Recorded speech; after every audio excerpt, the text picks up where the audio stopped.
va fermer les yeux ensemble, on va prier avant d'accueillir notre invité. Saint-Esprit, tu es là, tu nous as précédés dans ce lieu. Saint-Esprit, on ne va pas prier pour te demander que tu viennes, tu étais là avant nous. On ne va pas prier pour te demander que tu fasses des choses extraordinaires, tu avais déjà prévu de le faire. Ce qu'on veut, Seigneur, c'est que ta volonté s'accomplisse aujourd'hui. Seigneur, tu as envoyé quelqu'un pour nous parler aujourd'hui. Et nous reconnaissons et nous savons que c'est toi qui l'as envoyé. Tu as déposé des paroles sur son cœur qu'il va prononcer aujourd'hui. Nous voulons avoir un cœur bien disposé pour recevoir la parole qui va être annoncée aujourd'hui. Nous voulons recevoir, Seigneur, nous voulons mettre ta parole en pratique. Je prie, Seigneur, que tous nos problèmes, tous nos défis, toutes les questions qu'on se pose, ça reste sur le côté. Et qu'on puisse être assoiffés de ta parole, assoiffés de ce que tu vas nous dire aujourd'hui, Seigneur, parce que nous voulons entendre ta voix, Seigneur. Nous voulons entendre ta voix. Nous voulons apprendre de toi et nous voulons marcher en accord avec ta volonté. C'est dans le nom de Jésus-Christ qu'on a prié. Amen. Amen. Aujourd'hui, on va accueillir un homme de Dieu, on peut dire d'exception. Un homme de Dieu d'exception. Il est venu de France, en mission ici, avec son épouse Émeraude. Et je dis un homme de Dieu d'exception, mais c'est un couple d'exception. Extraordinaire, hors de l'ordinaire. Vous êtes hors de l'ordinaire. Est-ce qu'on est d'accord avec ça? Ok, c'est bon. Je ne suis pas tout seul à le penser. Ok. Émeraude et Gospel ont décidé de renoncer à leurs ambitions personnelles, à leur confort, pour juste répondre à l'appel que Jésus a fait. Jésus a dit « Allez !» Il n'a pas dit « Restez ». Il a dit « Allez ». Allez faire quoi? Toutes les nations des disciples. Et c'est ce qu'ils font, mois après mois, année après année, avec une simplicité déconcertante. Et ce matin, Dieu va parler à travers la bouche de son serviteur. Et j'aimerais qu'on soit vraiment dans cette attitude de comprendre que Dieu va parler au travers la bouche de son serviteur. On va faire beaucoup de bruit pour accueillir chaleureusement Gospel qui va nous partager la parole aujourd'hui.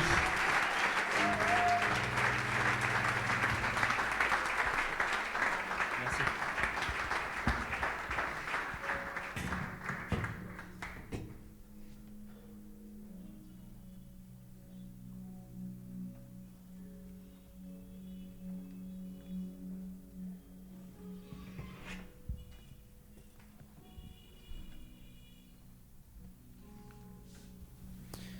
Bonjour à toutes et à tous. Mbotena Bino. Nous allons prier. Seigneur Jésus, je veux te remettre ce moment dans ta présence. Je veux te remercier, Père, pour ce grand privilège de pouvoir me tenir ici devant ton peuple, Seigneur, au sein de la liberté, Seigneur. Père, je veux prêcher la liberté. Tu nous as appelés à une grande liberté, Seigneur. Nous qui étions esclaves du péché, tu veux nous rendre esclaves de la justice. Et Seigneur, Père, utilise-moi, car je ne suis pas capable. Tu dis dans ta parole, sans moi, vous ne pouvez rien faire. Alors, Père, aujourd'hui, je reconnais que sans toi, je ne peux rien. Je ne suis rien. Jésus, je veux te remettre les cœurs. Je veux te remettre l'atmosphère. Et je prie qu'une atmosphère de miracle aujourd'hui soit libérée. Qu'une atmosphère de réveil soit libérée ici, à Kinshasa, en RDC. Oh Père, il y a quelqu'un qui est venu avec la soif. Et tu dis, venez à moi, vous qui êtes assoiffés. Oh Père, et tu leur donneras à boire. Père, je prie qu'une personne qui a besoin d'un renouveau dans sa foi puisse vivre quelque chose de grand. Au nom de Jésus, nous acclamons le Seigneur. Amen, amen, amen, amen, amen, amen, amen. Bon, merci de m'avoir applaudi. Tu peux maintenant applaudir Jésus.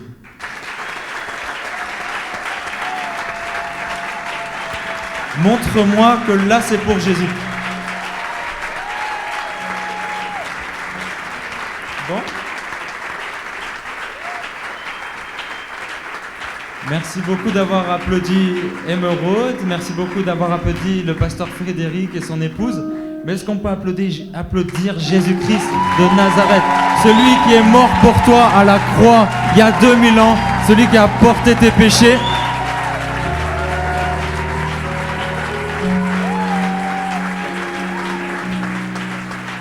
Ok.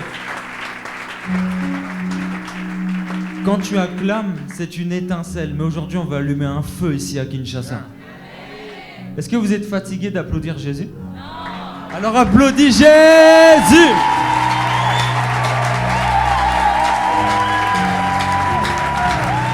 Pona Yesu! Tu peux faire mieux. Pona Yesu! Mususute! Mususute! Alléluia!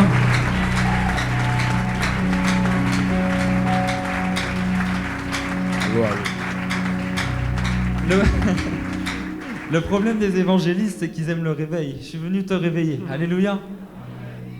Alors, nous allons prendre place et nous allons, pour ceux qui le veulent, se lever. Pour ceux qui veulent rester assis, et nous allons prendre la parole de Dieu. Dans Matthieu 12, 30. Nous sommes en version français courant. La parole de Dieu nous dira, Matthieu 12, 30. Celui qui n'est pas avec moi est contre moi, et celui qui ne m'aide pas à rassembler disperse. Proverbe 16, verset 18. L'arrogance précède la ruine, et l'orgueil précède la chute. Proverbe 18, verset 2. Ce n'est pas à l'intelligence que l'insensé prend plaisir, c'est à la manifestation de ses pensées. Acclamons la parole du Seigneur.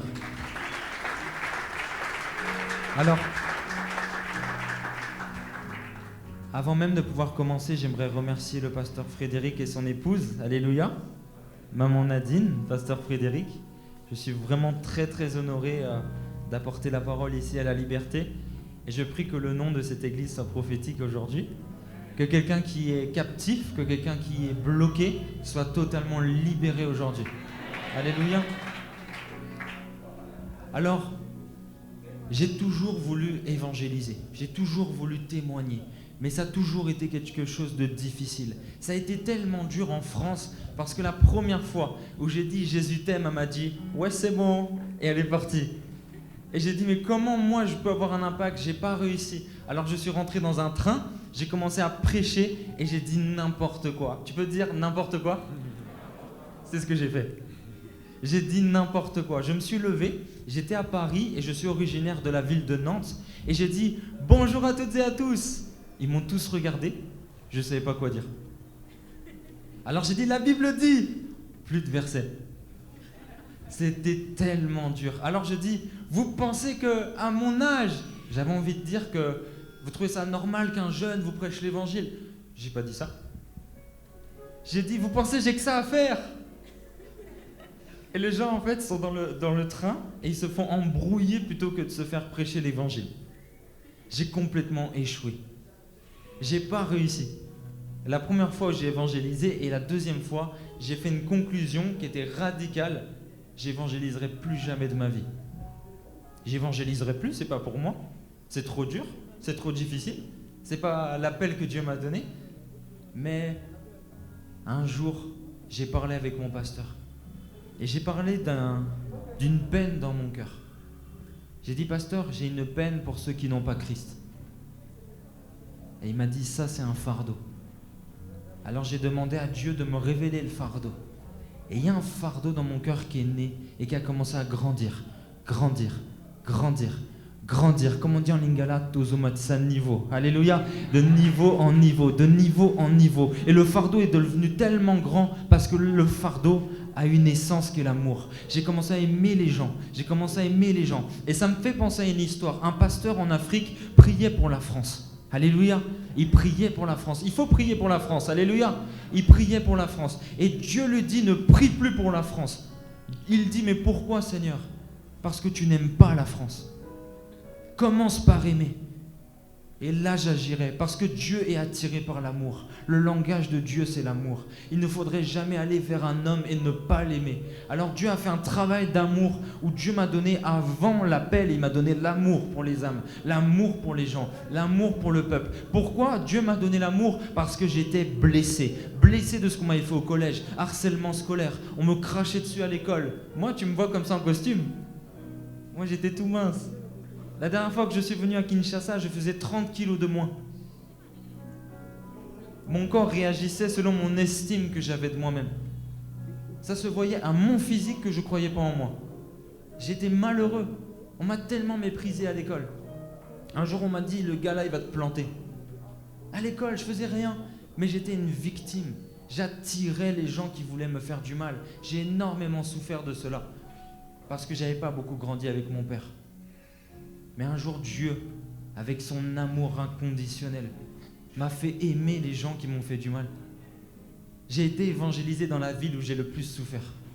J'ai commencé à prêcher l'évangile qui est une bonne nouvelle. Donc moi, j'ai apporté une bonne nouvelle à mes détracteurs. Moi, j'ai apporté une bonne nouvelle à ceux qui ne m'aimaient pas. Moi, j'ai apporté une solution à ceux qui avaient des problèmes, qui m'avaient donné des problèmes. Alléluia. Dieu a changé la tendance et l'opposition, quand tu prêches Christ, se change en soumission. Dieu m'avait donné une autorité, j'ai commencé à évangéliser, mais avant ça, j'ai commencé à aimer. Et l'amour est très important. Un jour, je vais dans une église, un grand homme de Dieu arrive, et moi je suis là, et quelqu'un me dit, je veux recevoir le Saint-Esprit. Quelqu'un peut dire Saint-Esprit. Molimo Santo. Il dit, je veux le recevoir. Alors moi je prie avec la foi qui déplace les montagnes. Alléluia. Il n'a pas reçu. Oh, est-ce qu'aujourd'hui je peux prêcher les réalités du ministère? Il n'a pas reçu. Mais pourtant, j'ai pas douté. Alors, l'homme de Dieu, il prie, le gars reçoit le Saint-Esprit. Il parle en langue. Je dis, comment t'as fait? Parce que moi, j'ai prié qu'une fois, si on pouvait mesurer ma foi, elle faisait au moins 10 kilos. Mais il m'a dit, moi, j'ai été dans son cas et j'ai commencé à pleurer quand j'ai prié pour lui. Et c'est comme l'amour a été un détonateur. Aujourd'hui, il y a la sorcellerie dans beaucoup d'églises, dans beaucoup de serviteurs, dans beaucoup de chrétiens. Et la sorcellerie, elle commence comment? L'état de cœur.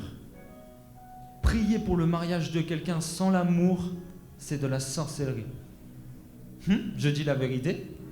Prier pour le mariage de quelqu'un sans amour, c'est très dangereux parce que le jour où il se mariera, tu convoiteras. Et convoiter, c'est dire pourquoi lui et pas moi. Et tu vas commencer à combattre par des mauvaises paroles. Tu vas dire il n'était pas prêt, de toute manière elle n'est pas belle. Et tu vas commencer à condamner parce que tu n'avais pas l'amour. Aujourd'hui, on doit marcher comme Christ a marché. Et je te décourage d'évangéliser si tu n'as pas l'amour pour quelqu'un. Parce que tu vas souhaiter que la personne réussisse plus que toi. Tu vas prier pour qu'elle aille plus haut que toi. Ou tu vas prier pour qu'elle aille à ton niveau mais qu'elle ne te dépasse pas. Je suis béni devant le pasteur Frédéric qui me dit tout à l'heure, moi je veux que les gens aillent plus loin que moi. Dieu suscite des serviteurs. Hein. Dieu suscite des hommes selon le cœur de Dieu. Son épouse également. Un vrai leader. Vous êtes des leaders, alléluia. Vous aussi, je ne vous regarde pas assez. Vous êtes des leaders. Oh, Pesanga, amen. Vous êtes des leaders. Un leader, c'est pas quelqu'un qui donne des ordres, c'est quelqu'un qui donne l'exemple. Jésus, la Bible dit, il ne s'est point regardé comme une proie arrachée d'être égal à Dieu, mais il s'est humilié, prenant une forme de serviteur. C'est pourquoi Dieu l'a souverainement élevé et lui a donné le nom au-dessus de tous les noms, afin qu'au nom de Jésus, tout genou fléchisse et toute langue confesse qu'il est Seigneur, assis à la droite de Dieu le Père. Quel a été le détonateur? Il s'est humilié. Oh, je sens la présence de Dieu. Je sens la présence de Dieu. Il s'est humilié et Dieu l'a élevé. Si tu t'humilies devant les autres, Dieu va t'élever. La Bible dit que l'humilité, c'est voir les autres comme étant au-dessus de toi. Aujourd'hui, je suis béni quand on rencontre un pasteur. Tu ne sens pas qu'il est l'archipape et que toi, tu es l'archi-brebis. Je suis béni de voir des chrétiens qui élèvent les autres. Tu iras plus loin que moi. Je suis béni de voir des personnes comme cela. Jésus ne s'est point regardé comme un Dieu, mais il s'est humilié prenant une forme de serviteur, à un tel point que le peuple juif ne l'a pas reconnu. Ils l'ont vu, mais ils ne l'ont pas regardé. Ils l'ont vu, mais ils ne l'ont pas regardé. Aujourd'hui, on peut dire que Jésus a eu un impact que personne n'a eu. Alors pourquoi ne pas recopier le maître des maîtres, le roi des rois? Pourquoi chercher encore une nouvelle manière d'évangéliser, une nouvelle manière de faire? Non, je veux que Cospial me donne une clé que Jésus n'a pas donnée dans la Bible. Tu veux que moi je te donne une clé que Jésus n'a pas donnée? Tu veux que je t'invente une doctrine en fait? Je vais te dire de prier avec du lin, de mettre de l'huile d'Israël. Tu veux que je te dise quoi? Tu veux que je te dise qu'il faut se couper les cheveux et les brûler et puis Dieu va te donner quelque chose? Non, tout est en Christ. Il a dit à la croix, tout est accompli. Et aujourd'hui, il y a une chose que les chrétiens doivent faire. Vous avez de très bons enseignants ici à Kinshasa. De très bons enseignants. Le problème, c'est ta foi. Quelle est ta foi? La foi, c'est la monnaie du royaume. Quand tu es face à une transaction spirituelle, une guérison, une conversion, Dieu te demandera la foi. La foi. Alléluia. Et il n'y a rien de plus beau que de marcher comme Christ a marché. Tu auras des résultats comme personne. Jésus, il y a avant lui, après lui. On dit quoi? Les années 80 avant Jésus-Christ, 2022 après Jésus-Christ. Il y a comme une date avant et après lui. Je déclare et je prophétise. Si tu marches comme Jésus-Christ, il y aura une année avant toi et après toi. Pas que je te mets au centre du message. Pas que je te mets au centre. Mais Dieu vivra à travers toi des exploits. Tous les malades que tu verras, si tu les aimes, ils seront guéris. Parce que l'amour est un détonateur. J'ai été amené dans des hôpitaux, je ne croyais même pas. Un jour, j'étais face à un homme qui avait fait un AVC. Qui connaît l'AVC? Ok. Le gars est tombé dans son jardin. Il était comme un légume, il ne pouvait plus parler. J'ai pris une huile d'onction, j'ai prié pour lui, je n'y croyais pas. C'était trop grand, trop difficile pour qu'il soit guéri. Pour moi, mais pas pour Jésus. J'ai douté, mais je suis allé. J'ai eu peur, mais je suis allé à l'hôpital. J'ai mis l'huile, il ne s'est rien passé. Mais quelques jours après, on m'a dit qu'il y a eu une rémission et une guérison. Et il a commencé à retondre sa pelouse, à repasser du temps avec ses enfants. Il a commencé à retrouver la vie, car Christ est le chemin, la vérité et la vie. Alléluia, il est la vie. Je croyais que tu allais acclamer pour ça. Est-ce que Jésus est la mort? Quand tu acclames, tu prophétises qu'il est la vie. Et lorsque tu es face à quelqu'un de malade, tu peux proclamer la vie. Et la vie rentre en lui et la mort le quitte. Alléluia. Dieu est capable. Mais il y a une chose à noter, c'est que j'avais pas la foi. Alors va falloir comprendre maintenant comment il a été guéri si j'avais pas la foi.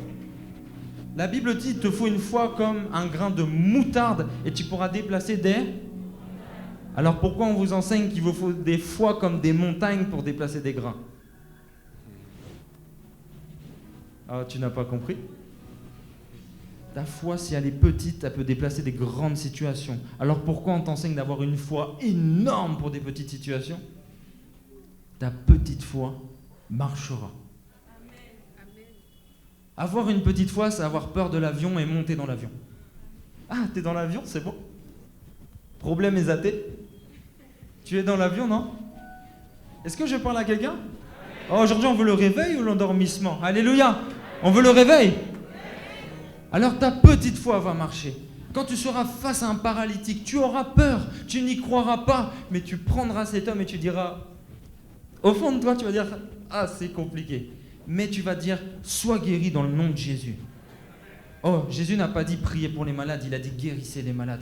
Quand on arrive face à un malade, moi, chaque fois que j'ai prié pour un malade, j'ai pas vu de résultat. Quand j'ai dit, Seigneur, je te prie de le guérir, je te prie de le guérir, souvent, j'ai pas vu de résultat. Mais Dieu a permis que je puisse rencontrer un homme qui excellait dans la guérison, Charles Talingano, un grand homme de Dieu. Et il me dit, les démons tremblent devant toi. J'ai dit, c'est faux, il tremble devant Jésus. Il me dit, mon fils, Jésus vit en toi. Il m'a dit, tremble devant toi parce que Christ vit en toi. L'humilité, c'est pas de se dévaloriser et de marcher comme ça. C'est pas l'humilité, c'est l'humilité charnelle. Il existe une humilité où tu guéris les malades, où tu ramènes un réveil à Kinshasa, où tu ramènes un réveil à l'ISP Gombe, où tu ramènes un réveil dans ton université, où tu ramènes un réveil au travail, une dimension d'humilité, où Dieu fait de toi un grand homme, une grande femme, alléluia. Dieu veut utiliser les femmes. Dieu veut utiliser les femmes puissamment. Mais le truc, c'est que malgré qu'il t'utilise puissamment, tu dis « Nakombo na Yesu mususute ». Alléluia. En français, par la grâce de Dieu, seulement par lui. Est-ce que je parle à quelqu'un? L'humilité, c'est de dire « Père, je reconnais qui je suis et je suis quelqu'un de grand. » Alléluia, dis « Je suis grand. » Mais par ta grâce. Alléluia. Et si aujourd'hui on se dévalorise trop au nom de l'humilité, on perdra nos combats. On perdra nos combats. Job 7, verset 1, la Bible dit « Le sort de l'homme sur la terre est celui d'un soldat. » Est-ce qu'il y a un soldat ici? Moi, je vois des personnes qui n'ont pas compris. Est-ce qu'il y a un soldat ici? Donne-moi un bon amen. Donne à Jésus un bon amen. Ok, il y a une chose qu'il faut savoir dans l'évangélisation, c'est qu'il y a ce que l'homme pense. On a parlé de l'humilité selon l'homme et l'humilité selon Dieu. Vous l'avez compris? Faites ça? Vous l'avez compris? Ok. Maintenant, il y a l'amour des hommes et l'amour selon Dieu. Alléluia. L'amour des hommes, il attend en retour. Il est envieux. Vous connaissez l'amour des hommes. On te paye un shawarma et on te dit la prochaine fois, c'est toi qui payes. Ça, c'est l'amour des hommes. Ok? Il te dit, on va t'amener dans un restaurant, je te prends un poulet mayo, mais la prochaine fois, tu me payes, hein, tu m'oublies pas. Et il réclame son poulet mayo. Il réclame son poulet mayo. Il se dit, je t'ai donné, tu dois me donner. Ça, c'est l'amour des hommes. Mais il existe un amour inconditionnel. Inconditionnel, c'est un mot qu'on entend trop. Ça veut dire sans condition. Je t'aime, et la personne, elle va ressentir, je ne le mérite pas. Je t'aime, mais je ne le mérite pas. Je t'aime. Mais j'ai rien fait pour ça. Je t'aime quand même. Je t'aime quand même. Je t'aime quand même. Oh, Kees Bloom l'a dit, non? On t'aime quand même. Alléluia, on te critique, mais on t'aime quand même. Il faut réussir à aimer même si la personne ne le mérite pas. Il ne faut pas être un chrétien qui aime parce que la personne a comme prouvé et comme elle le mérite maintenant. Alléluia. Le véritable amour ne cherche pas un intérêt, ne cherche pas une raison. Ça, c'est l'amour qui vient du ciel. Si toi, tu te dis, oui, mais bon, je vais prier pour une sœur qui m'a beaucoup aidé. Ok, il se peut que Dieu veut que tu pries pour quelqu'un qui t'a jamais aidé. C'est ça l'évangélisation. Hein. Les gens ne m'aiment pas, hein, mais Dieu les visite puissamment parce que Dieu aime les hommes. Dieu aime les hommes. Et il y a un truc dans l'évangélisation que j'ai arrêté de dire. Oh, Dieu veut te pardonner. Dieu veut te pardonner de tous tes péchés. Bon, j'ai compris que les gens, ils n'ont pas envie d'être pardonnés en fait. Dieu veut te pardonner. Bon, le gars, il va te dire, moi, j'ai pas péché, ça va, je suis en paix avec Dieu. Il dit, j'ai des copines, donc je donne de l'amour, je fais pas la guerre. Moi, quand on m'a dit, tu es pécheur, tu as besoin de te réconcilier avec Dieu, tu as besoin d'être pardonné, j'ai vraiment dit, je crois pas pécher. Je crois pas. Parce que j'étais quand même quelqu'un d'assez gentil. Ah, mais même les gentils pourront aller en enfer. Hein. La justice de l'homme est un habit souillé devant Dieu. Même si quelqu'un est gentil, même si quelqu'un aide, si elle n'a pas Jésus, elle ne pourra pas aller au ciel. Il est le seul par lequel on peut être sauvé. Qui aujourd'hui peut traverser le fleuve Congo sans bateau? Il va se noyer. Tu te noieras si tu n'as pas Jésus. Tu te noieras, tu paieras du prix des péchés de ta vie si tu n'as pas Christ. Sans Jésus, tu ne peux pas être au ciel. Et ça doit être ta doctrine fondamentale. Un homme a payé le prix à ta place. Il n'y a rien que tu puisses faire pour être sauvé, si ce n'est de croire et de vivre en adéquation avec sa parole. Ça, c'est ce que tu dois dire. Alors, il y a une chose à savoir, c'est que lorsque tu évangélises, la personne ne comprend pas cette réalité. Elle ne comprend pas qu'elle doit être pardonnée. Quelqu'un peut dire pardonner? Oh, il y a 3 personnes. Quelqu'un peut dire pardonner? Ok, ça, c'est un truc que j'ai arrêté de prêcher dans l'évangélisation. Mais moi, j'ai prêché la réconciliation. C'est-à-dire que Dieu a pardonné tous les hommes, mais très peu sont réconciliés avec lui. Christ est mort pour le pardon des péchés. Donc, tous les hommes ont été pardonnés quelque part. Mais il va falloir accepter ce pardon, ça s'appelle la réconciliation. Jésus est le sauveur de tout le monde, non ? Jésus est le sauveur du Congo, du Rwanda, de la France, de la Belgique, de l'Allemagne. Jésus est le sauveur de l'humanité. Mais qui est sauvé? Vous comprenez? Alors aujourd'hui, on doit prêcher quelque chose. Quand tu évangélises, prêche la réconciliation. Prêche, est-ce que Dieu, tu t'es réconcilié avec lui? Est-ce que dans ta vie de tous les jours, Jésus est le maître de ta vie? Prêche la seigneurie plutôt que le sauveur. Prêche, est-ce qu'il est seigneur de ta vie? Est-ce que tu es réconcilié? Oh, la personne va te dire, non mais je suis déjà chrétienne depuis l'enfance. Déjà, il a échoué tous les tests. Je suis chrétien depuis l'enfance, tu as échoué tous les tests. Il est impossible de n'être chrétien, on devient chrétien, on accepte Jésus, on se repent de ses péchés, on se détourne de ses mauvaises voies, on est de nouveau. Le Saint-Esprit vient, il nous convainc de péché, de justice et de jugement. Il fait un travail merveilleux avec nous. Alléluia, est-ce que quelqu'un croit à ça? Est-ce que quelqu'un croit qu'on ne peut pas naître en étant sauvé? On a besoin d'un sauveur, alléluia. Mais on est sauvé et on accède au sauveur quand il devient un seigneur. Il faut pouvoir dire aux gens, tu vois ce que tu vis, c'est difficile, n'est-ce pas? Eh bien Jésus peut s'infiltrer dans ta vie, il peut donner la vie où il y a la mort. Tu peux prêcher à quelqu'un, écoute, est-ce que tu vis quelque chose de difficile? Il va te dire, oui, en ce moment, mon grand frère ne travaille plus, ma petite sœur non plus, on échoue tous à l'école. Et bien, tu peux lui dire, si tu te réconcilies avec Dieu, il se peut que tous ces échecs se transforment en réussite. Ça sera qu'une petite partie de l'évangile, c'est sûr. Mais des fois, les gens n'ont pas besoin de se sentir condamnés. Des fois, on prêche contre un homosexuel, contre l'homosexualité, mais avant même de lui prêcher son péché, présente-lui la solution. Oh, est-ce que je parle à quelqu'un? On veut toujours parler du péché, du péché, du péché. Mais il y a une chose. Si la personne se sent condamnée, elle ne va pas aller vers son bourreau. Jésus, lorsqu'il prie, il dit dans Matthieu 6, « Notre Père ». Il n'a pas dit « Notre Dieu ». Il a dit « Notre Père ». Il est Dieu, mais il est un Père. Et il n'a pas dit « Mon Père ». Il a dit « Notre ». Jésus voulait t'inclure dans la filiation. Tu es fils de Dieu aujourd'hui. Tu peux le voir comme un papa. Tu peux le voir différemment. Et c'est ça que tu dois prêcher. Arrête de voir Dieu comme le Dieu du ciel. Vois-le comme ton Père. Tes études l'intéressent. Tu peux dire ça à quelqu'un quand tu évangélises. Tu vois, tu souffres. Dieu n'est pas simplement un Dieu. Il est un Père. Et ta vie l'intéresse. Tu vois, tu ne réussis pas à les études. Dieu peut toucher ton intelligence. Dieu peut toucher ta mémoire. Tu n'as plus d'inspiration. Il se peut que Dieu veuille venir dans ta vie et changer cela.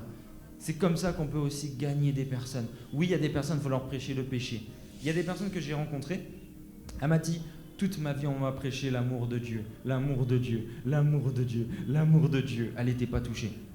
Alors un jour, elle a écouté une prédication du pasteur Marcelo Tunasi, où il a dit « Sans la sanctification, nul ne verra le Seigneur ». Elle s'est sentie foudroyée de la crainte de l'Éternel et elle a suivi Jésus. Alors il va falloir maintenant développer le prophétique dans l'évangélisation. Un prophétique tellement sensible que tu sauras qu'est-ce que tu dois dire à telle personne, qu'est-ce que tu ne dois pas dire à telle personne. Le prophétique, c'est vraiment une sensibilité au cœur de la personne, une sensibilité à son esprit. Dieu peut te dire par exemple, pour telle personne tu craches... et tu prends ta salive, tu mets sur ses yeux, il sera guéri. Pour une autre personne, Dieu va te dire, pose ta main sur son cœur. Pour une autre, il va dire, prononce qu'une seule parole. Et Dieu va te dire différemment dans l'évangélisation. Différemment, comment faire? Alors le prophétique, comment on le développe? Comment on accède à ce prophétique pour que Dieu puisse te parler? Est-ce que quelqu'un veut savoir ou est-ce que je pose le micro? Ok, ça va. Le prophétique, il est donné aussi dans l'amour. Et l'amour, elle est manifestée énormément par ta vie de prière. L'intercession est une clé terrible pour recevoir le prophétique. Est une clé terrible. Tu vas prier pour la maman de ton ami qui n'est pas chrétienne. Tu pries, tu pries, tu pries. Et tu sens comme une tristesse. Tu pries, tu pries. Tu sens comme un mot qui vient dans ton cœur. Tu pries, tu pries. Le mot devient une phrase. Tu pries, tu pries. La phrase devient quelque chose que tu as à lui dire. Et là, Dieu commence à te parler par l'intercession. Mais toi, tu veux recevoir le prophétique pour toi-même. Pour toi-même. Oui, je veux que Dieu me parle. Je veux que Dieu me dise avec qui je veux me marier. Je veux que Dieu me dise là où je dois travailler. Je crois que Dieu peut parler de cette manière. Mais la Bible dit dans Matthieu 6, 33, « Recherchez premièrement le royaume des cieux et sa justice, et toutes ces choses vous seront données. » Le travail aujourd'hui de l'Église, c'est de considérer les intérêts du royaume. Oh, vous vous êtes endormis entre deux? Alléluia! Amen. Alléluia! Amen. Ici? Alléluia! Amen. Yes. Gloire à Dieu. Quand tu dis Amen, tu saisis cette parole. Alléluia! Amen. Alors le prophétique, c'est très important pour cibler dans l'évangélisation. Il y a des cas difficiles. Est-ce que tu peux dire cas difficile? Jésus arrive face à Matthieu, c'est pas un cas difficile. Jésus lui dit, suis-moi, il le suit. Oh, tu rencontreras des personnes comme ça. Oh, vous saisissez pas? Non, il y a un vrai problème, je dois arrêter de prêcher. Quand je donne une parole de bénédiction, je vais pas être là tous les jours. Je veux que tu puisses saisir cette grâce. Où est ta foi? Alors si je dis tu vas rencontrer des personnes, il suffira de très peu, ils se convertiront. Que cela soit ton partage au nom de Jésus. Alléluia. Oh, tu arriveras peut-être à Kingamboa, à Kitambo, tu arriveras quelque part et tu donneras qu'une seule parole et la personne aura une conviction de péché, de justice et de jugement. Tu arriveras quelque part où tu diras Jésus t'aime, elle dira j'ai toujours entendu que Jésus m'aimait, mais là quand tu me l'as dit, j'ai senti une paix dans mon cœur. Tu arriveras quelque part où tu diras peut-être tu as été blessé par un pasteur, mais moi je suis venu te dire l'homme peut faire du mal, mais Dieu lui n'est pas comme ça. Et la personne se convertira, reviendra à Jésus. Ici il y a eu des témoignages dans cette église de personnes qui ont été blessées par certaines églises, parce qu'il y a des personnes qui ne servent pas vraiment Dieu. Et bien dans cette église, ça a été comme la seconde chance, où la personne a dit je ne voulais plus aller à l'église, maintenant je reviens. Que cela soit ton partage, que tu puisses être un évangéliste des temps de la fin, celui même qui annonce, écoute bien, à ceux qui n'ont pas Christ, mais même celui qui évangélise les chrétiens. Oh, Dieu doit susciter des évangélistes de chrétiens. Des évangélistes de chrétiens. Un jour, je pars à un partage biblique. Non, mieux, on partait à une évangélisation. Et je marche avec une chrétienne qui a l'air remplie du Saint-Esprit. Elle me dit qu'elle vit avec son copain. Je dis, c'est une blague. Oui, et puis ils font leurs affaires. Est-ce que c'est une blague? Donc toi, tu veux donner la mort aux gens? Et Dieu m'a dit une parole. Tu vas évangéliser les chrétiens. Et une grande partie de mon ministère a été d'évangéliser les chrétiens, de leur réapporter la réalité de l'évangile. Alors quand on a été à l'ISP Gambé avec le pasteur Marco Mancolo, on est parti, j'avais pas de fruits. Je parlais, ils étaient tous chrétiens. Je dis bon, le travail est fait. Mais le pasteur Marco me dit attends, on va confronter sa vie à la parole. Est-ce que tu vis dans tel péché? Oui. Donc tu es chrétien, tu vis dans le péché. Est-ce que tu es vraiment chrétien du coup? On a commencé à confronter. Le pasteur qui était avec moi, chaque fois qu'il parlait à quelqu'un, la personne pleurait. Elle pleurait. Elle pleurait pas de tristesse, mais elle pleurait avec une sincérité, avec une envie de revenir à Christ. Et on parle de l'eau bénite, non? On parle de l'eau bénite. Mais la meilleure eau bénite, c'est les larmes de la repentance.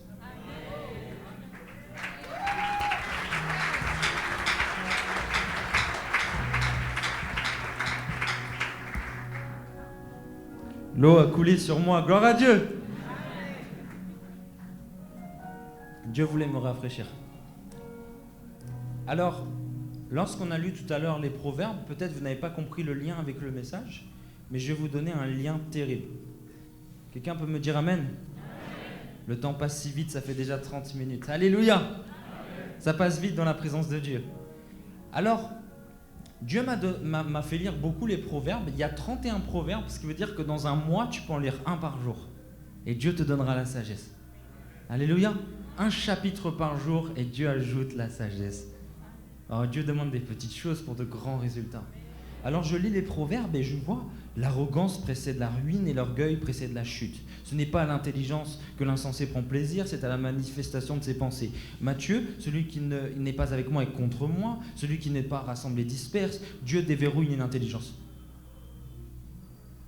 C'est comme si Dieu m'explique beaucoup le bien par le mal. Ok. Église, c'est quoi un ange?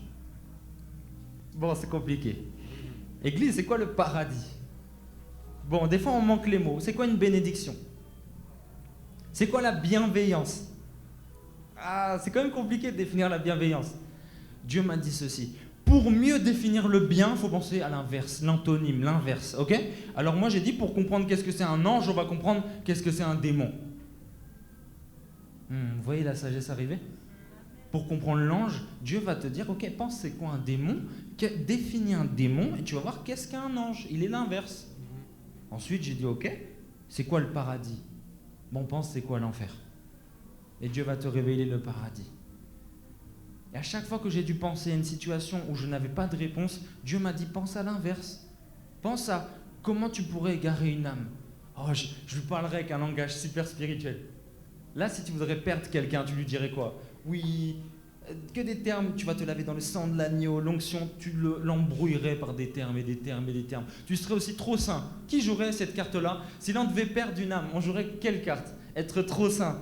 Comme ça le mettrait mal à l'aise. Vous joueriez cette carte? Pour perdre une âme? Non, vraiment pour perdre une âme. C'est ça qu'on ferait normalement. On ferait le super saint. Du coup, eh ben on va essayer de se mettre à son niveau. On fait l'inverse.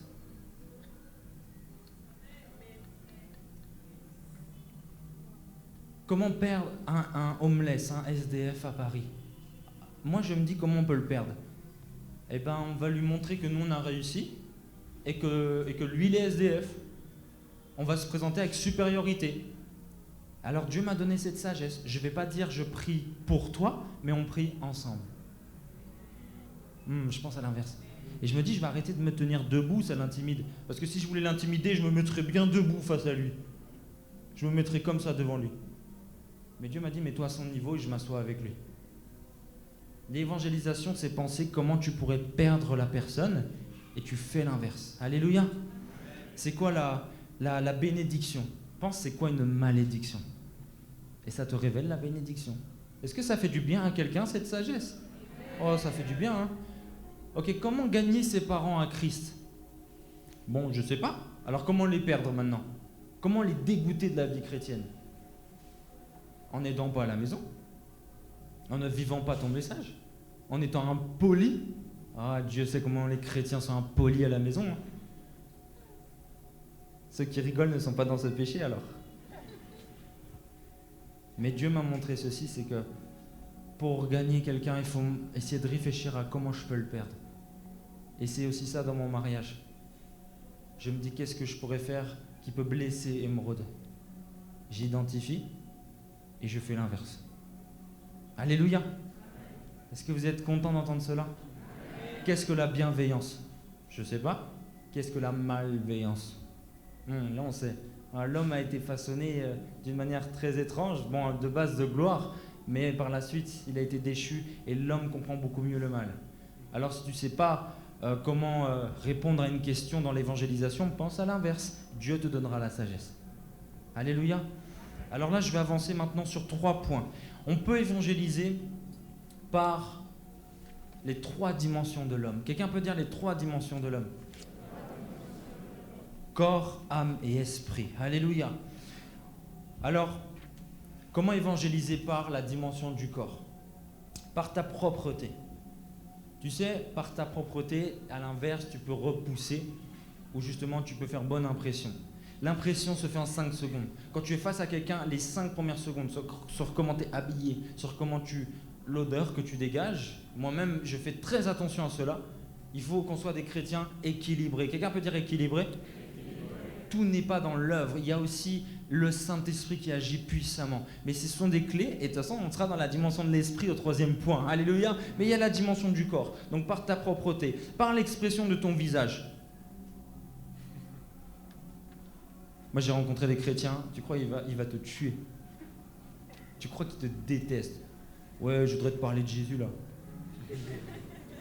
Vous savez ce qui s'est passé?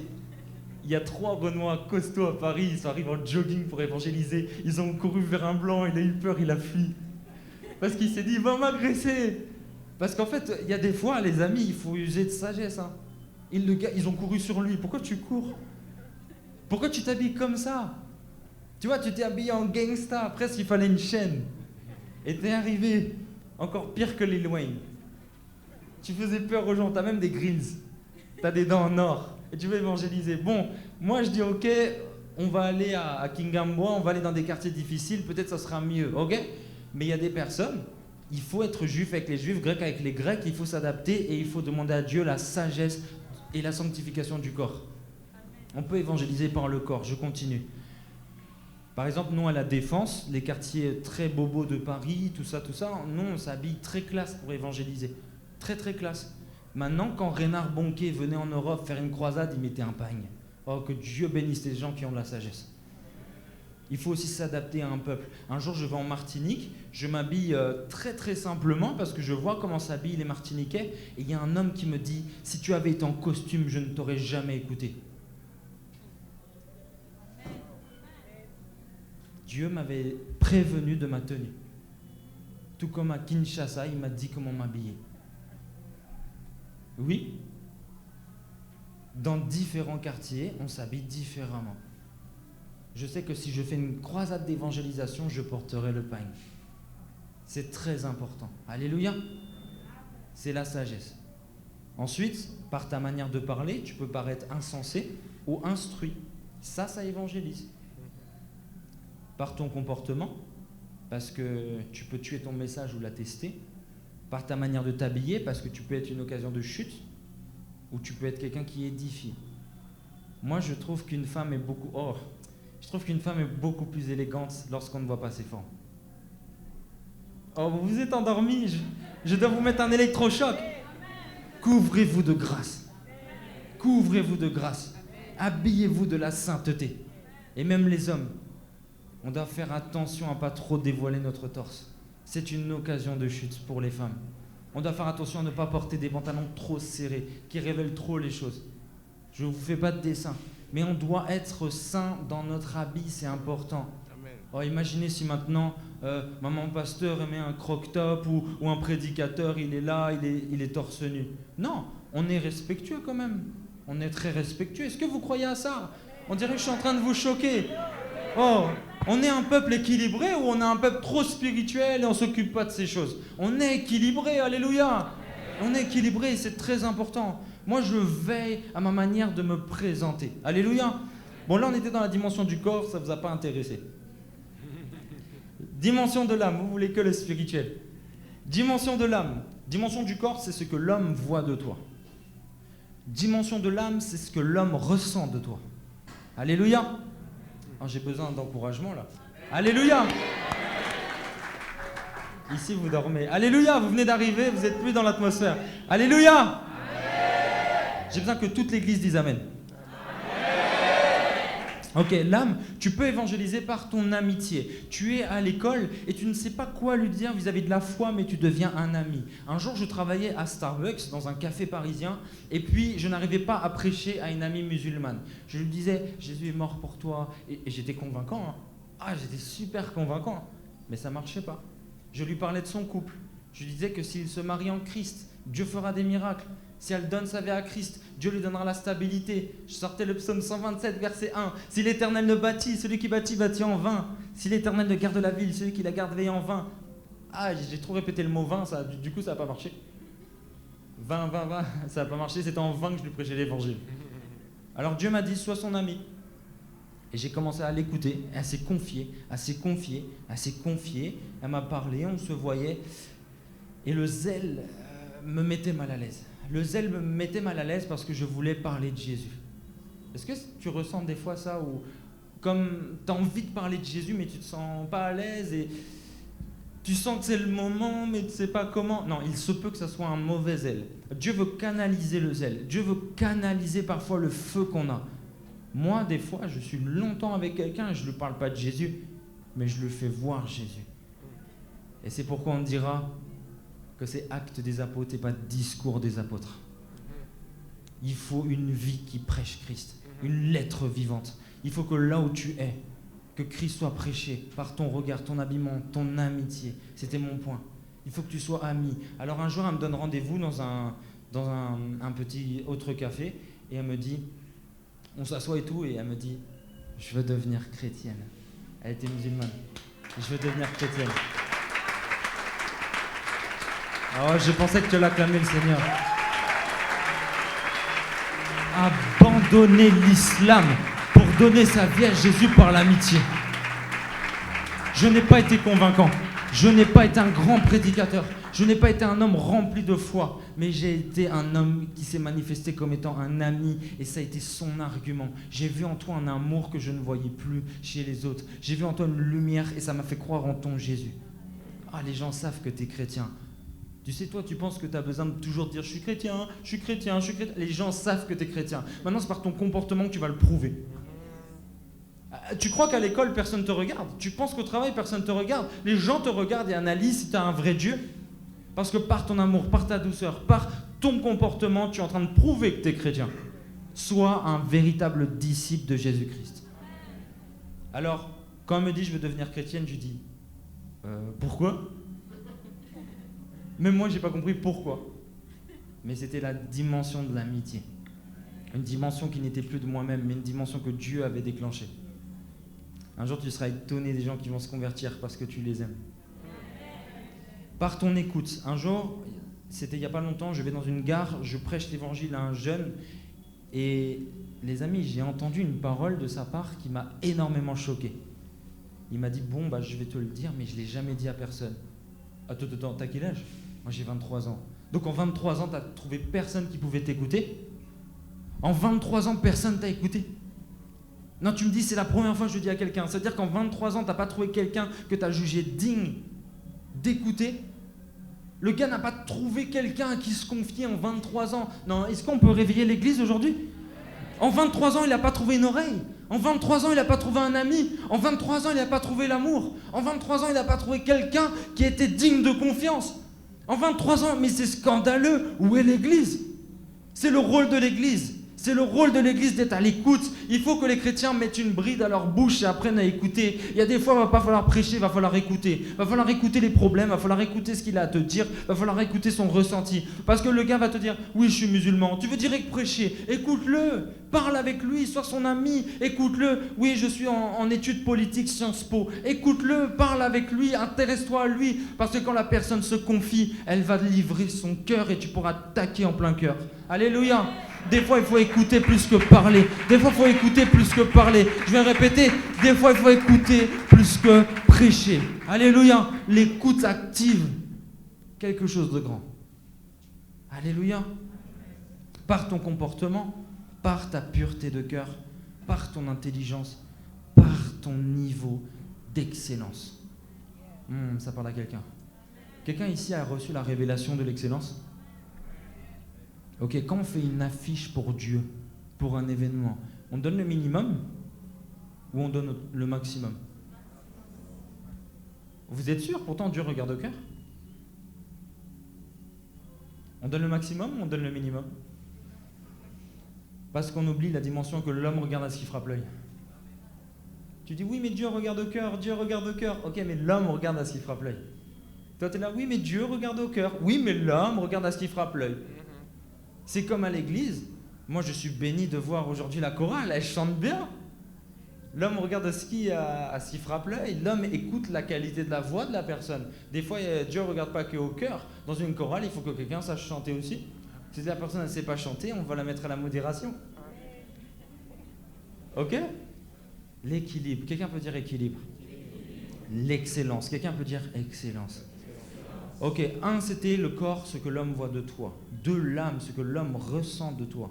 Esprit, ce que l'homme reçoit de Dieu. Après, on va prier, tu vas recevoir une dimension nouvelle. Mais si tu dors, tu ne vas pas recevoir. Alléluia! Alléluia! Ok, par l'esprit, comment on évangélise ? Par l'appel que Dieu t'a donné. Il y a une chose qu'il faut savoir, c'est que si Dieu t'a donné l'enseignement, reste dans l'enseignement. Si Dieu t'a donné l'évangélisation, ne commence pas à rentrer dans un autre appel qu'il t'a donné. Reste dans l'évangélisation. Parce que l'appel, c'est le mandat. Si un président de la République veut commencer à être PDG d'une société, il sera hors de son mandat. Si maintenant le président, écoutez bien, de la France, veut devenir aussi président de la Belgique, déjà, il y a un souci, parce qu'en Belgique, c'est une royauté. Il ne sera pas dans son mandat. Vous comprenez le mandat ? Reste à ta place, sinon tu mourras. Reste à ta place, sinon tu mourras. Reste là où Dieu t'a dit. Lorsque Dieu a appelé le pasteur Frédéric et son épouse, il leur a dit, ce n'est plus votre place, vous devez sortir d'ici. Je dois vous amener ailleurs. Alléluia. Et les disciples, Dieu dit, il y a une grande révélation. Il y a une grande révélation dans la parole. Une très grande révélation. Je vais prendre acte, c'est pas prévu, je sors de mon message, mais le Saint-Esprit me dit de vous le dire. Alléluia.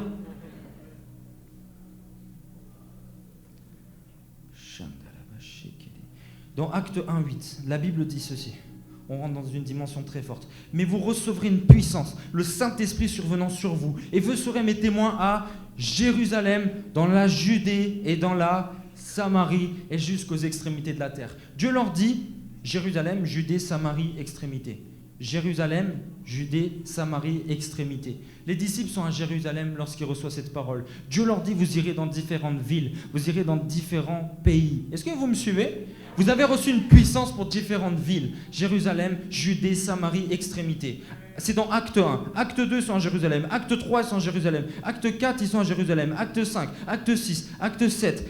C'est dans Acte 1:8 qu'il leur dit, vous irez à Jérusalem, dans la Judée et dans la Samarie. Dieu leur donne des positions stratégiques, des choses où ils doivent aller, des endroits où ils doivent aller. Dans Acte 1:8, savez-vous qu'il y a une corrélation entre Acte 1:8 et Acte 8:1 ?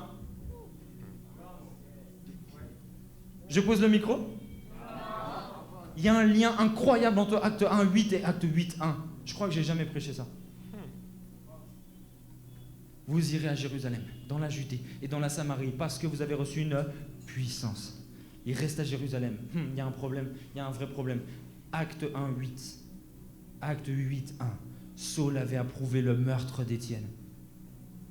Il y eut en ce jour-là une grande persécution contre l'église de Jérusalem. Et tous, excepté les apôtres, se dispersèrent dans les contrées de la Judée et la Samarie.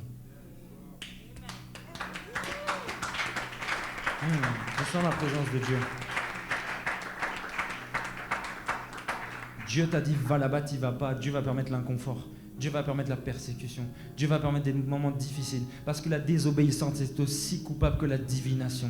La désobéissance est aussi coupable que l'occultisme. Si tu es désobéissant à Dieu, tu es coupable devant lui. Si Dieu t'a dit, va prêcher dans telle ville et tu te dis, mais comment je vais faire ? Oh, j'honore aujourd'hui le pasteur Frédéric pour ce qu'il a fait avec son épouse. Alléluia. Ils ont quitté leur confort. Ils ont quitté là où ils voulaient rester. Mais Dieu leur a dit quelque chose. Et ils ont dit, Seigneur, ce n'est pas ma propre vie, ma vie t'appartient.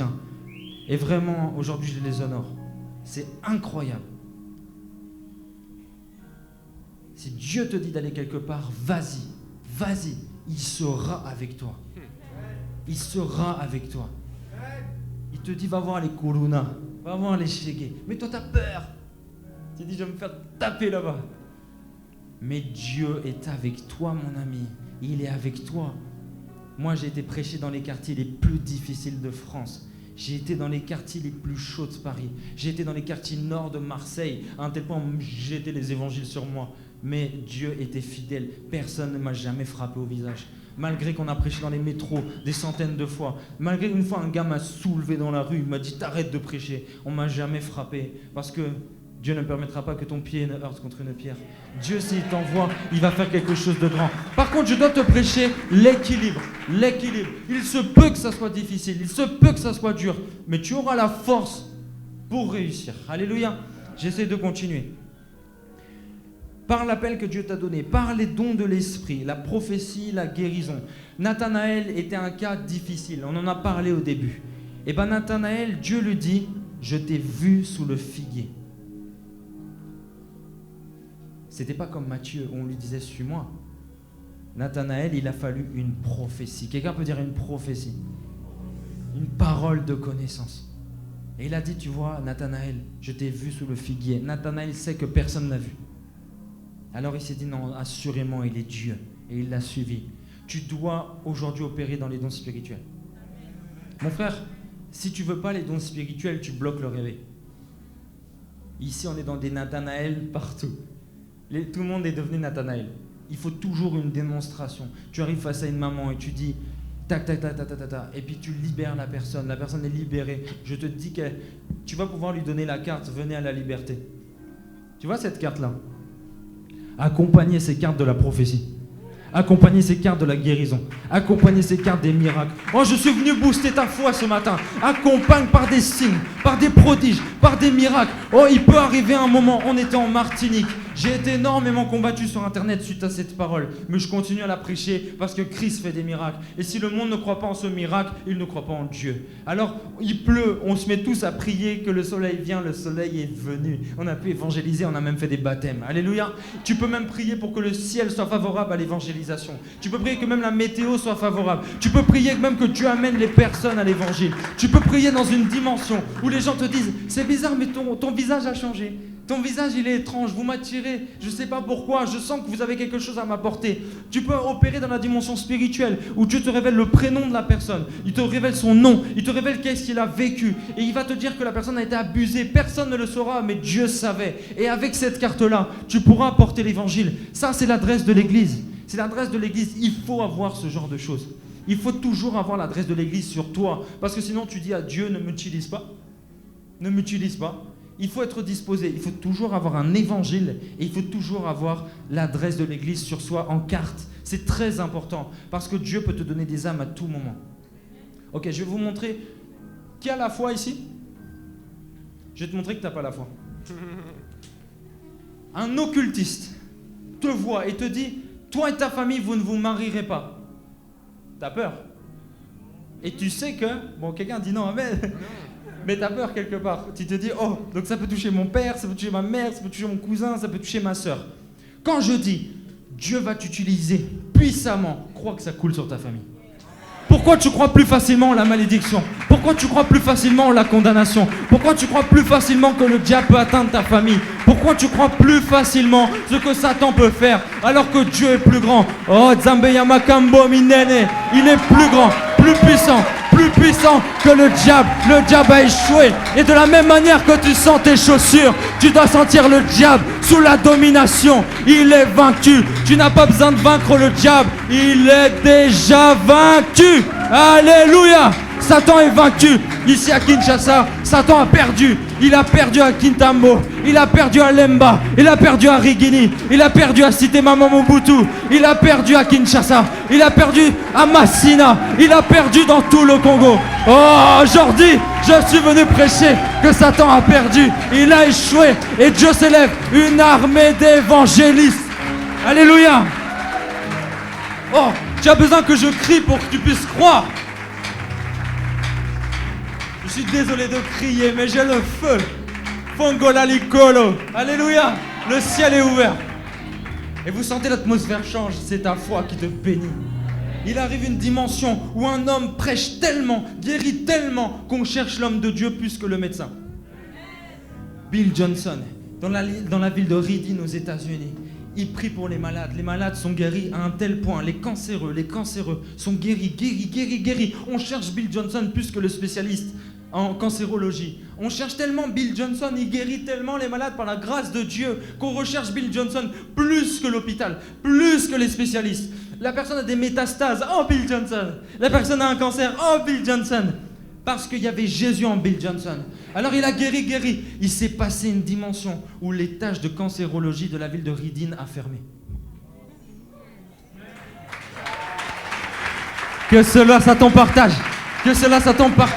Que tous ceux qui ont le cancer, lorsque tu imposeras les mains au nom puissant de Jésus-Christ, seront guéris. Les aveugles vont voir quand tu poseras ta main. Oh, tu crois pas? Ah, j'essaie de finir. Par la sagesse, par l'amour inconditionnel, par les directions précises, par la patience, par la persévérance, par la considération des autres. Ce sont des clés que Dieu te donne dans l'évangélisation. Mais moi aujourd'hui, je crois en quelque chose. Hop là. Ce que je crois, c'est que ta foi a besoin d'être boostée. Tu sais ce qui est possible? Tu es là à l'église, tu prends un essuie, une serviette. Je ne peux pas aller à Lubumbashi, donne-lui cette serviette. Pose-la sur elle. Et la personne est guérie. Pourquoi tu ne crois pas à ça? L'apôtre Paul l'a fait. Avec un mouchoir. L'onction reste même dans le tissu. Pourquoi on ne croit pas? Pourquoi on ne croit pas à ça? Un jour, je suis à Paris. Il y a plein de gens qui viennent quand je prêche. Oh, je dis on va faire un service de puissance. Alléluia. Il y avait des Arabes, ils avaient même des chichas. Ils étaient là. Il y avait des Arabes, des Noirs, des Blancs, des Chinois, il y avait tout. J'ai dit au nom de Jésus, recevez. Ils sont tombés par terre. Ils sont tombés. Dieu les visitait puissamment. C'était des Nathanaël, ils avaient besoin de ça. Et bien la police, elle m'a arrêté. Elle m'a amené au poste. Elle m'a dit, mais qu'est-ce que vous leur faites? Je prie dans le nom de Jésus. Il existe une dimension où rien ne te résiste. Parce que tu crois en Dieu. Et aujourd'hui, ce n'est plus toi qui vis, c'est Christ qui vit en toi. Oh, il y a des personnes ici que Dieu va élever puissamment dans cette génération. Des personnes que Dieu va utiliser puissamment avec les orphelins. Tu dois croire en la guérison. On fait une conférence à Paris. Un prophète de l'Éternel vient me voir et me dit, Cospiel, il y a des gens qui ont été violés ici, il y en a plus de 10. Tu peux les appeler? Je lance un appel, je me dis, il n'y en aura pas 10. Vous allez être choqués, le nombre de personnes qui sont abusées, le nombre de personnes qui ont vécu des abus sexuels. Je dis, est-ce qu'une personne a été abusée? 35 personnes. J'étais blessé. Ce jour-là, on a prié pour eux et Dieu a guéri les cœurs. Et ils ont pu prononcer tous, je vous promets, je pardonne à mon agresseur. J'ai reçu à gogo des stories de personnes qui disaient ce jour-là, j'ai été guéri de mon viol. La personne a réussi à pardonner. Mais pardonner, c'est pas donner raison. Pardonner, c'est de libérer ton cœur. Et souvent, tenir quelqu'un dans une prison, parce que tu pardonnes pas, tu seras choqué. Qu'en ouvrant la prison, c'est toi qui sors. Aujourd'hui, peuple de Dieu, on est blessé. Alors on doit être véritable devant Dieu. Et on doit lui dire vraiment comment on est. Il y a un grand réveil aujourd'hui qui arrive. Dans Matthieu 24, verset 14, c'est une prophétie. La Bible dit, cette bonne nouvelle sera prêchée à toute la création. Alors viendra la fin de la dispensation de la grâce. Avant qu'il y ait l'enlèvement de l'Église, il doit y avoir un dernier grand réveil. Parce que Dieu veut sauver son épouse. Dieu aime l'humanité. Dans 2 Pierre, il est écrit, nous pensons que Dieu tarde dans l'accomplissement de sa promesse concernant son retour, mais il use de patience afin que tous se convertissent. Je crois même que c'est 2 Pierre 3, 9. Les amis, vous êtes le réveil. Vous êtes le réveil. Si ici, tout le monde gagne une seule âme cette année, vous serez obligé de changer de salle. Je prie aujourd'hui et on va se lever. On va se lever, nous arrivons à la fin. On va se lever. Le message était simple, alléluia, mais tout réside dans ça. Est-ce qu'une personne aujourd'hui veut recevoir une impactation spirituelle? Il y a un problème dans la Bible. C'est lorsque je lis Acte 1, il dit, vous allez attendre et vous recevrez une puissance, on l'a lu. Dans Acte 2, ils furent tous remplis dans la chambre haute. Ils étaient 120. Ils furent tous remplis. Mais le souci, c'est dans Acte 3, il y en a qui ont été arrêtés. Donc il y en a qui se sont sûrement découragés. Alors Dieu a dû provoquer une deuxième Pentecôte, dans Acte 4. Lisez vos Bibles, vous connaîtrez ces histoires. Dans Acte 4, il y a une deuxième Pentecôte. Si tu ne savais pas, je suis venu t'annoncer qu'il existe une deuxième Pentecôte. Une effusion de l'Esprit. Mais là, il y a eu une différence. Elle était marquée par l'assurance. La Bible dit, ils furent tous remplis et prêchèrent avec assurance. Le mot assurance n'était pas la première Pentecôte. Il existe une dimension où Dieu revêt de puissance, où Dieu revêt d'autorité. Je ne crois pas aujourd'hui que Dieu veut te laisser à ce niveau-là. Dieu veut t'élever et t'impacter. Est-ce que tu veux recevoir cela? Alors, je veux prier. J'aimerais qu'on puisse se tenir prêt. L'atmosphère va switcher. Si tu n'as jamais guéri un malade, si tu n'as jamais guéri une personne, Dieu va te visiter puissamment aujourd'hui. Tu vas guérir les malades. J'ai besoin de garder le synthé si possible. On a un problème de son. Alléluia. Là où tu es, visualise toutes les personnes malades à Kinshasa, tous les aveugles qui viennent taper au carreau, et crois que tu pourras sortir ta main et il reverra et recouvrera la vue. Dieu s'apprête à équiper son peuple ce matin. Je dis Dieu s'apprête à équiper son peuple ce matin. Je dis Dieu s'apprête à équiper son peuple ce matin. Regardez l'atmosphère. Regardez l'atmosphère, c'est la liberté. La liberté. La liberté. Dieu s'apprête à te libérer ce matin de toute peur. Voici ce que Dieu va faire. Il va te visiter puissamment ce matin. Et tes peurs vont se changer en assurance.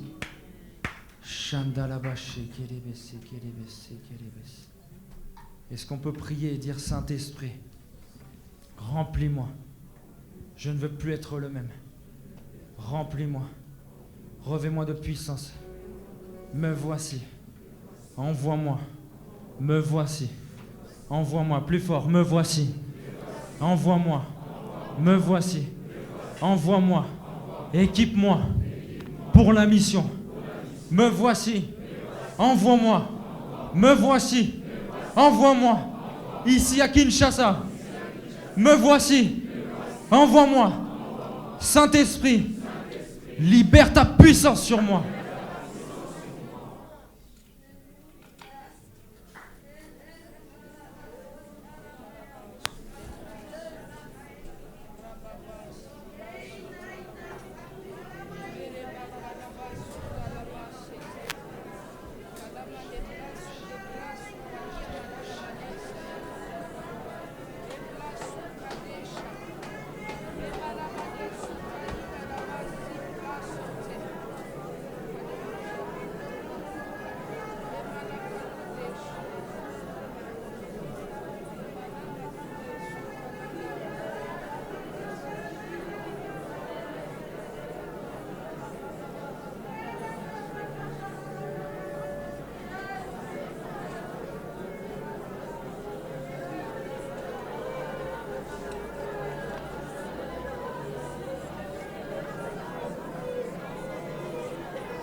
Est-ce qu'on peut prier en esprit?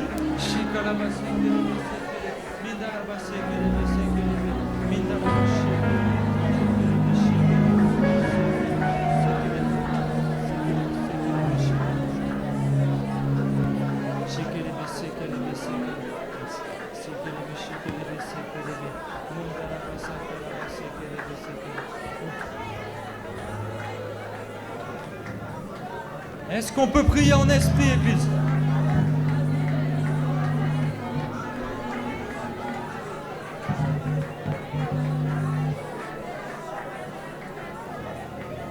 Dieu me dit les femmes, toutes femmes que Dieu veut utiliser. Lève bien tes mains. Je déclare et je prophétise que toute femme que Dieu veut utiliser, que Dieu libère sur ta vie des signes, des prodiges et des miracles. Toutes les femmes, recevez aujourd'hui. Je dis recevez.